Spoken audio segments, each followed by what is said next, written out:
For many players, Deepwoken is about fighting off the myriad of PvE threats and conquering dangerous areas such as Layer 2, as well as fighting off monstrous hordes of enemies in the Diluvian mechanism. Many players often find PvE to be their main drive to play Deepwoken, but can sometimes struggle to beat some of the bosses that they're trying to learn. PvE specialized builds are often the best route to go for them to conquer these enemies, but how do you make one that works for you?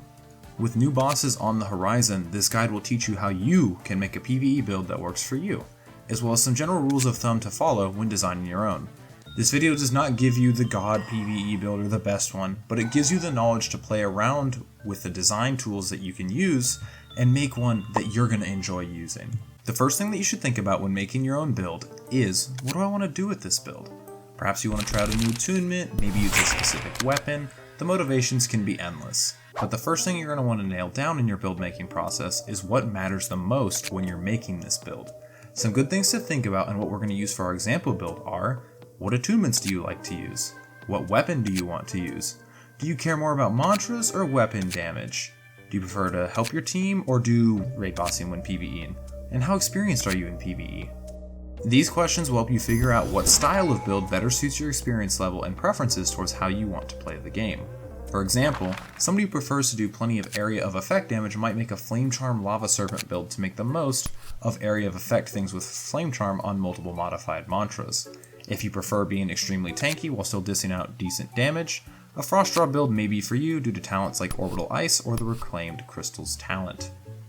Everyone has their preferred style, and it's up to you to figure out what that's going to look like, but we can go over some general talents that most PvE builds tend to take. PvE builds have a pretty diverse way that they can be made, but many people default to relatively the same talents for an overall good stat line. These include, but are not limited to, Underdog, Brick Wall, Exoskeleton, Berserker, Carnivore, Ghost, and Lose Your Mind.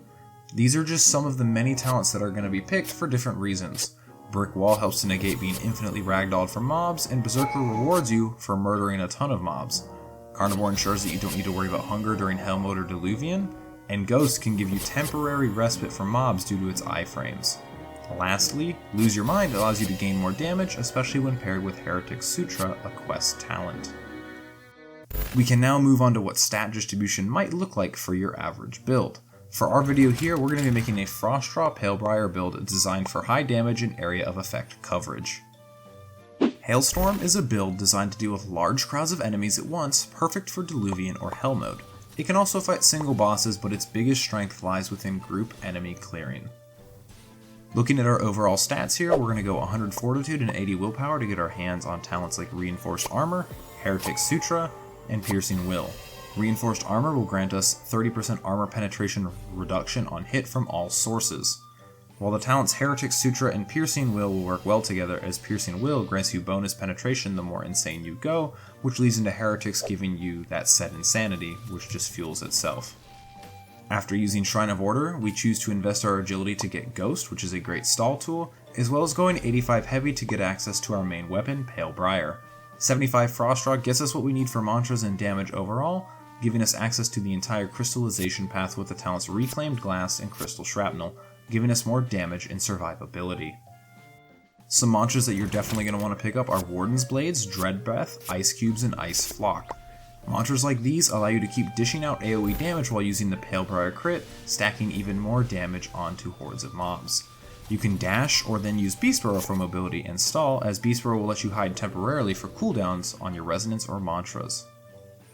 Do keep in mind, however, that you need to spam your AoE mantras first before using Palebriar, as Palebriar does not allow you to use mantras during the critical. All of your big AoE moves will want Bloodless Gems on them for extra sustain, and other moves like Ice Cubes can use a Blessed or a Wind Gem to stack with talents like Speed Demon and lets you spam them even more. This is just a general overview of a pretty simple PvE build, but we've covered the main goals in making a PvE build that we previously discussed. We determined the weapon, attunement, our type of damage, and the role we wanted to play in a PvE situation. A builder link will be in the description for anyone who wants to actually use this build for PvE farming, but I highly recommend you begin playing around and making your own. I'll post some build videos in the future as well should you want a more in-depth template, we'll say. But PvE builds can be made for a variety of things, and there's no harm in making a build dedicated to killing a specific boss as fast as you can. If you guys want more PvE guides and PvE builds for bosses or dungeons, please do like and subscribe as it helps out a lot. I'll see you guys later.